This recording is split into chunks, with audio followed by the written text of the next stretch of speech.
Assalamualaikum warahmatullahi wabarakatuh.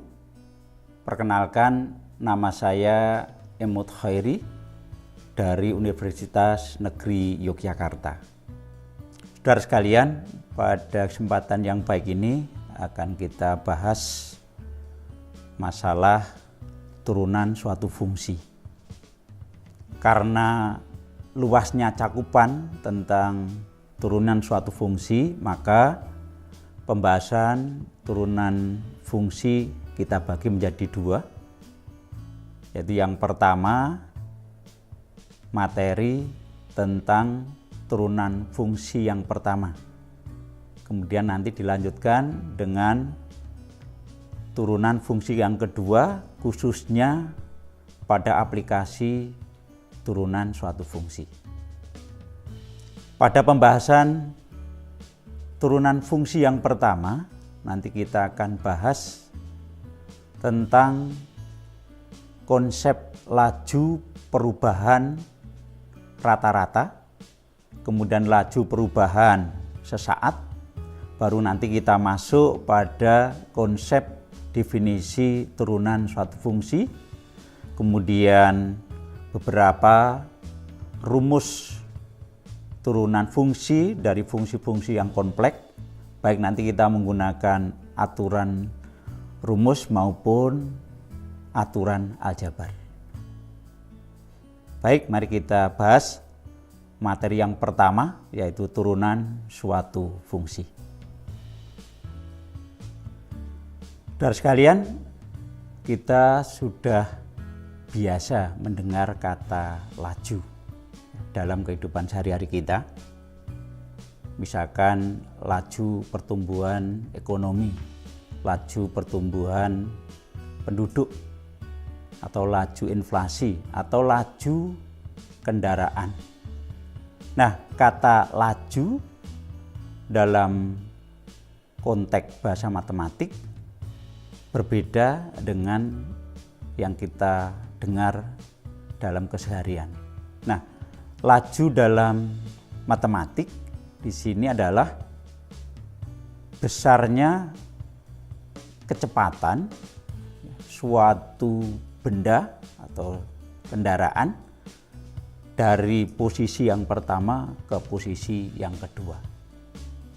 Sehingga dalam pembahasan kita pada turunan suatu fungsi, nanti kata laju di sini kita definisikan dengan suatu kecepatan. Baik, kita akan bahas. Yang pertama, kita akan membahas laju perubahan nilai fungsi. Nah, dalam pembahasan laju perubahan nilai fungsi nanti kita akan bahas tiga.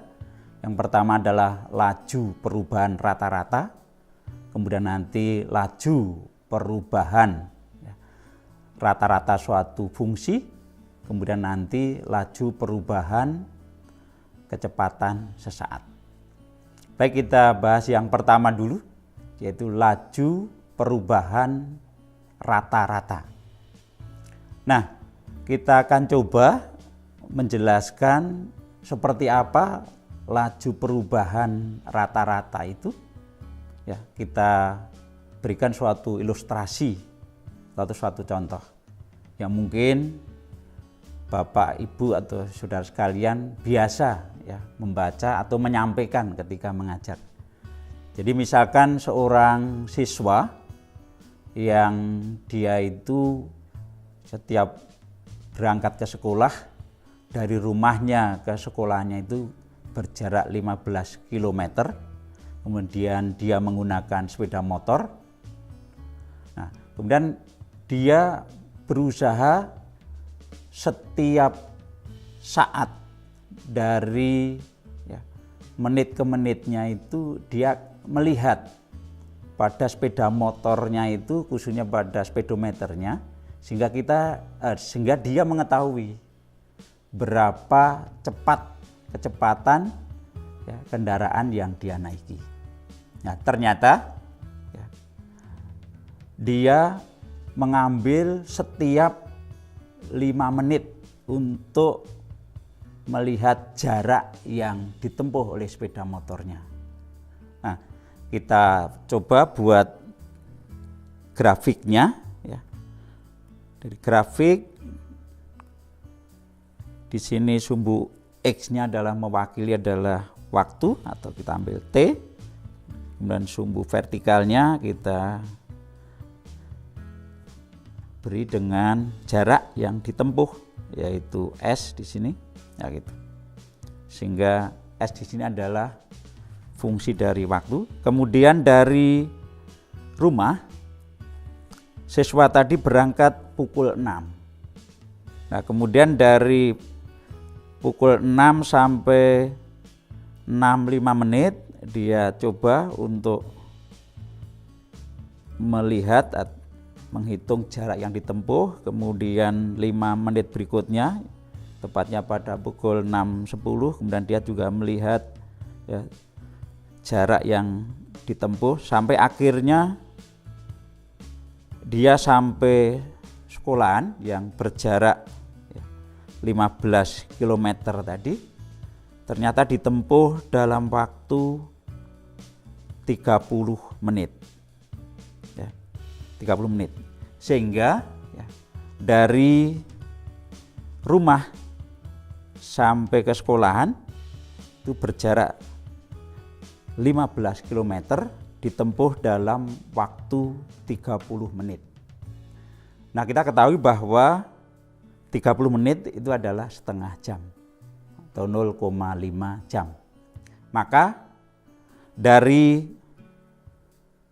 permasalahan siswa ya, yang berangkat ke sekolah tadi kita bisa ketahui ya, besarnya laju perubahan rata-rata ya, dari rumah sampai ke sekolahan. Maka dari sini kita lihat bahwa laju perubahan rata-rata yang nanti kita notasikan dengan kecepatan rata-rata, kemudian kita tulis dengan V rata-rata, adalah perbandingan ya, perubahan jarak dengan perubahan waktu. Sehingga kita peroleh di sini bahwa V rata-rata sama dengan perubahan jarak kita tulis dengan delta S dibagi dengan perubahan waktu kita tulis dengan delta T sama dengan 15 km dibagi dengan 0,5 jam sehingga diperoleh 30 km per jam. Sehingga kita bisa simpulkan bahwa kecepatan rata-rata yang diperoleh dari permasalahan ini adalah 30 km per jam. Nah, sekarang kita lihat kalau jarak yang tadi dinotasikan dengan huruf S itu kita ganti dengan suatu fungsi. Kemudian waktu yang tadi kita notasikan dengan T tetap kita notasikan dengan T sehingga kita akan bisa rubah permasalahan ini dalam bentuk fungsi waktu. Jadi jarak kita tentukan dengan fungsi waktu. Jadi S sama dengan FT. Dengan S satuannya adalah kilometer dan T satuannya adalah waktunya yaitu jam. Nah, maka kita bisa lihat atau kita bisa gambar di sini ya, sekarang sumbu X-nya kita ganti dengan T, kemudian ke atasnya sumbu Y dengan S yaitu. Maka kita akan bisa buat ya suatu kurva di sini. Ya, kurva yang mewakili dari S. Kemudian kita bisa ketahui ketika T sama dengan T1, maka jarak yang diperoleh adalah FT1, sehingga kita bisa peroleh titik pada kurva itu yaitu titik T1, FT1. Kemudian pada saat T sama dengan T2, kita peroleh jarak yang diperoleh adalah FT2, sehingga kita dapatkan titik T2, FT2. Nah, sekarang dari kurva ini ya, kita akan bisa buat garis lurus yang melalui titik T1, FT1 ke titik T2, FT2 ya. Kita misalkan garis G di situ. Ya. Maka dari situ kita bisa ketahui sekarang bahwa kecepatan rata-rata, kita tulis V rata-rata sama dengan ya, perubahan jarak yang tadi di sini delta F sekarang dibagi dengan perubahan waktu atau delta T, sehingga kita peroleh sama dengan FT2. Ini saya tulis di sini V rata-rata sama dengan delta F dibagi delta T sama dengan FT2 dikurangi FT1 kemudian dibagi T2 dikurangi T1. Nah, sekarang kita coba lihat dari sini ya. Ternyata bahwa V rata-rata ya, ini juga bisa kita lihat ya, dari sisi sudut ya.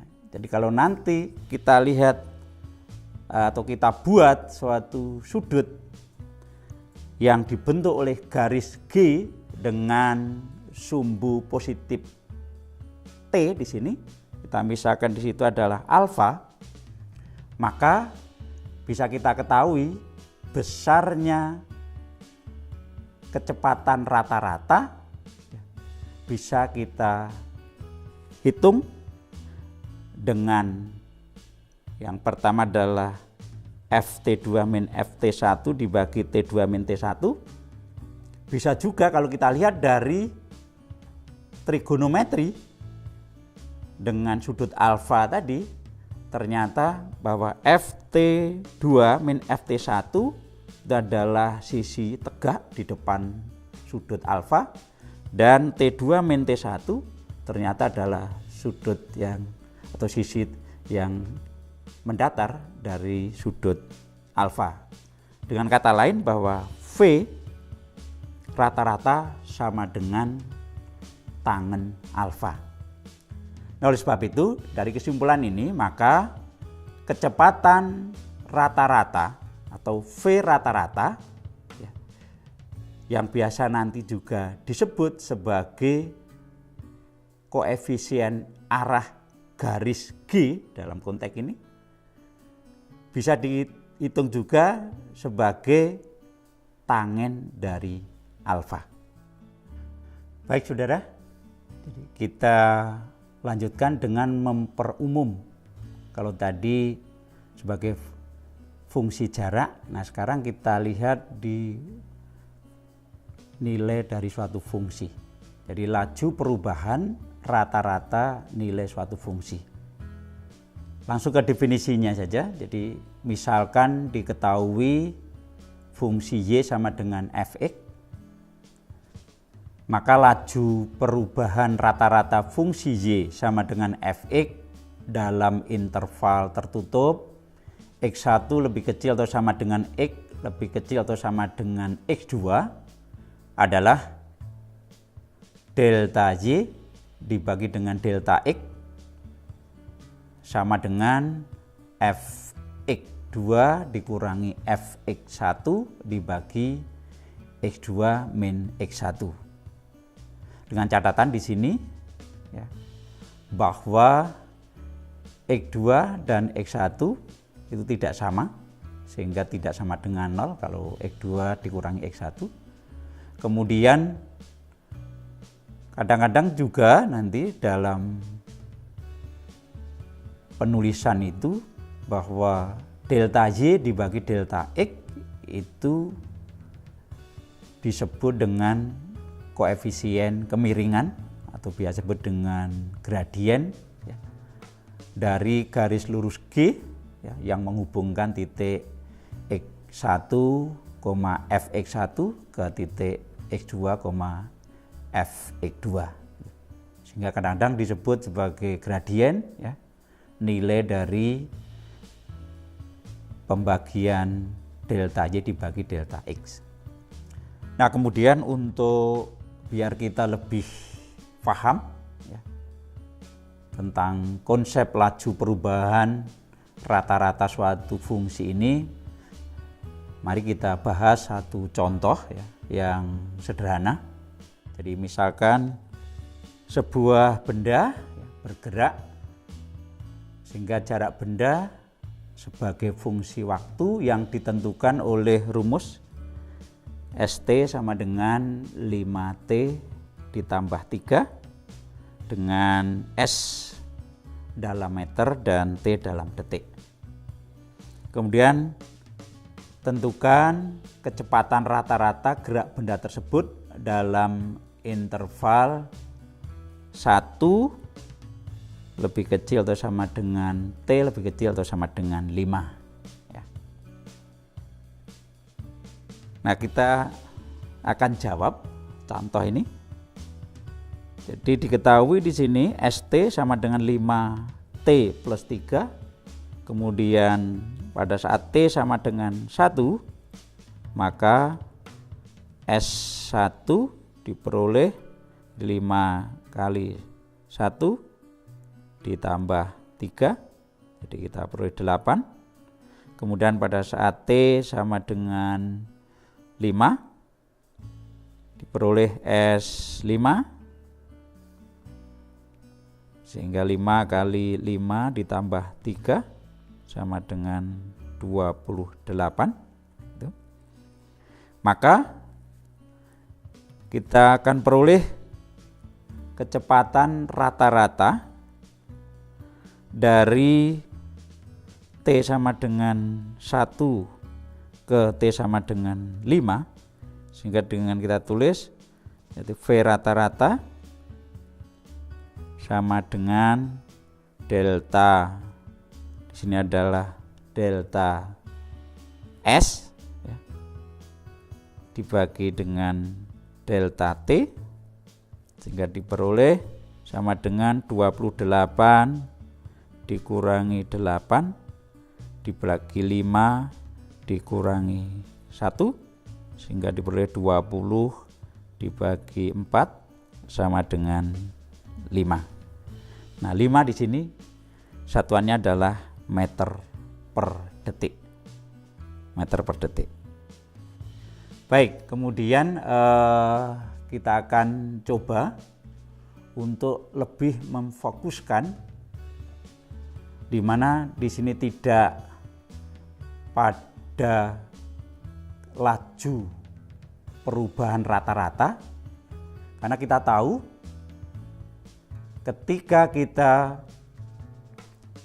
diberitahu tentang proses perjalanan dari seorang siswa tadi ketika berangkat ke sekolah itu, bahwa tadi diketahui laju perubahan rata-ratanya adalah 30 km per jam. Nah, tetapi ketika anak itu melihat pada speedometer, kecepatan dari menit ke menitnya jelas tidak sama dengan 30 km per jam. Maka bahwa kecepatan yang dimaksud itu adalah kecepatan ya, rata-ratanya. Nah, kita kepingin mengetahui ya, kecepatan sesaat atau dari menit ke menit itu ya, memiliki kecepatan berapa. Maka untuk pembahasan ini ya, kita akan bahas dengan membahas laju perubahan sesaat dari nilai fungsi itu ya. Nah, untuk menjelaskan ini coba kita beri contoh juga.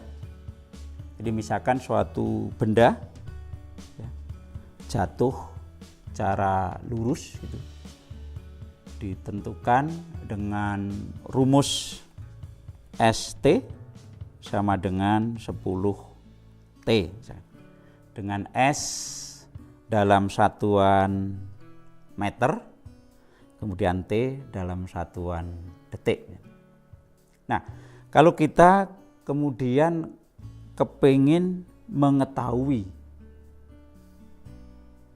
kecepatan rata-rata sesaat ya, maka kita hitung.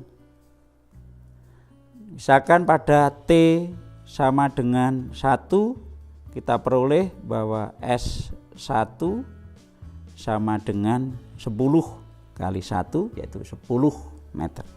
Kemudian kita teruskan gitu sampai pada nanti T sama dengan 3 misalkan, maka kita peroleh S3 sama dengan 10 kali 3 yaitu 30. Kemudian kalau nanti kita lanjutkan sampai T sama dengan 10 misalkan, maka kita peroleh S10 sama dengan 10 kali 10 meter. Sehingga dari grafik ini kita ketahui bahwa jarak 100 meter dari posisi titik pertama itu ditempuh dalam waktu 10 detik. Sehingga kalau kita tulis berdasarkan rata-rata tadi ya, V rata-rata sama dengan ya 100 kemudian dibagi 10 jadilah 10 meter per detik. Nah, kemudian kita kepingin tahu letak posisi benda yang jatuh tadi ya, sebagai fungsi waktu yang sudah diketahui, kemudian kita coba dalam bentuk tabel sehingga kita nanti mengetahui pergerakan atau perubahan dari waktu itu. Jadi di saat T sama dengan 1, T sama dengan 2 dan seterusnya, berapa V rata-ratanya. Jadi kita bisa buat tabel di sini. Jadi kita ketika 1 ya, T-nya 1, kemudian kita tentukan misalkan T2-nya adalah tadi adalah 1,5 itu, maka kita masukkan dari rumus V rata-rata tadi sehingga kita peroleh di sini ya, hasilnya ya, adalah 15 dikurangi 10 dibagi setengah ya, sehingga kita peroleh adalah 10. Nah, kemudian 1, T1-nya adalah 1 ke 1,4. Nah, kita perkecil sehingga nanti sampai bahasanya mendekati ke T2 itu mendekati ke 1. Karena prinsipnya sekali lagi bahwa semakin kecil dari selisih T2 dan T1 ya, maka akan menghasilkan perubahan jarak yang semakin kecil juga. Sehingga kita nanti akan mencoba di sini jadi perubahan jaraknya ya, delta S-nya di sini ya, semakin mengecil ketika delta T-nya adalah mengecil. Ya, kita coba di sini kita tabelkan ya.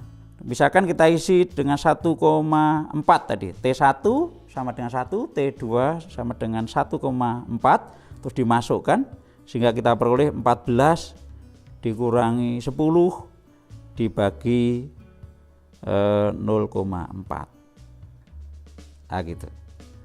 Sehingga kita akan peroleh nanti 4 ya, dibagi dengan 0,4 ya, sehingga juga 10. Sehingga kalau nanti kita teruskan sampai nanti T1 tetap 1 dan T2 mendekati 1 atau 1,001, maka di sini V rata-ratanya juga akan mendekati 10. Nah, oleh sebab itu dari sini kita kemudian mengetahui berdasarkan tabel ini sekalian bahwa nilai besarnya perubahan jarak yaitu delta S mengecil ketika delta T-nya mengecil. Dengan kata lain bahwa semakin delta T itu mendekati 0, maka delta S-nya juga semakin mengecil. Nah, maka dari konsep ini nanti, ya, sekali lagi, kita akan arahkan bahwa perubahan T ini akan kita bawa menuju ke 0, yaitu yang kemarin kita bahas pada konsep limit. Nah, gitu. Maka definisi dari laju perubahan rata-rata sesaat nanti kita akan menggunakan konsep limit. Baik, kita tekankan lagi bahwa kecepatan sesaat adalah limit dari kecepatan rata-rata. Kemudian coba kita visualkan ya. Jadi misalkan suatu benda bergerak ya, sehingga jarak benda S sebagai fungsi dari T yaitu waktu, dengan kita tulis ST ya. Kemudian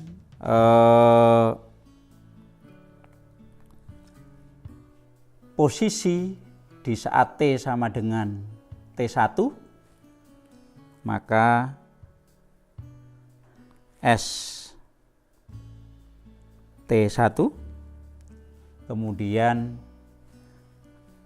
pada T sama dengan T2, maka posisi ya, pada S T sama dengan F T2, sehingga kita peroleh perubahan posisi ketika kita pilih T1 ke T2 ya, sehingga kita bisa tulis secara, sehingga di sini V rata-rata sama dengan delta S dibagi delta T, seperti tadi adalah FT2 dikurangi FT1 dibagi T2 per T1. Nah, sekarang kalau kita rubah di saat T sama dengan T1, kemudian T2-nya itu kita ganti dengan T1 plus H, dengan H suatu bilangan real yang kecil, maka kita akan peroleh kecepatan rata-rata dari T1 ke T1 plus H diperoleh dengan rumus di sini, yaitu F T1 plus H dikurangi F T1 dibagi T1 plus H dikurangi T1, sehingga bisa disederhanakan diperoleh F T1 plus H dikurangi F T1 dibagi H. Sehingga semakin H itu mendekati 0, dengan kata lain bahwa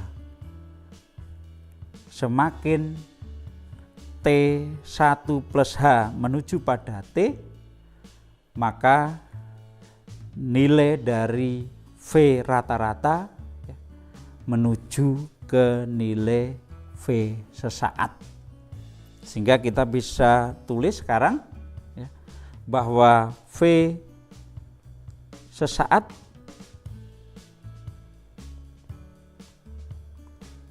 sama dengan limit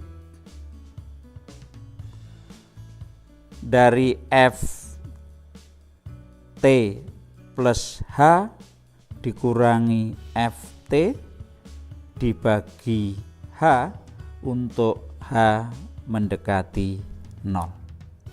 Nah, inilah saudara sekalian yang tadi kita bahas bahwa kecepatan sesaat adalah nilai limit dari kecepatan rata-rata untuk H mendekati 0. Nah, maka dari sini untuk kita bisa lebih paham lagi, ya, kita bahas satu contoh yang menjelaskan tentang bagaimana kita menentukan suatu kecepatan sesaat. Kita ambil contoh, misalkan, jadi contoh, misalkan suatu pergerakan suatu benda, ya, suatu benda, kita tulis dengan S sama dengan Ft, misalkan kita tulis saja, misalkan adalah ditentukan dengan rumus 10 ya, T plus 5 misalkan. Udah. Kemudian kita akan menentukan kecepatan sesaat ya, pada T sama dengan 3 misalkan. Sehingga dari sini kita bisa selesaikan ya dengan rumus yang tadi bahwa V sesaat sama dengan limit F T plus H dikurangi Ft dibagi H untuk H mendekati 0.